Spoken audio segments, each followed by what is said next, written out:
Hello everyone, today I will give you 3 uncommonly Filipino words. First, we have anluwage o sa makabagong panahon, tinatawag nating karpintero ngayon. Ang aking ama ay isang anluwage sa aming lugar. Second ay dupil o mas kilala natin sa tawag na anting-anting.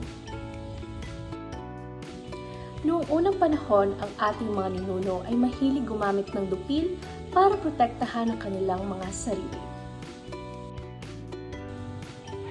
At ang pangatlo naman ay durungawan o tinatawag natin ngayong bintana.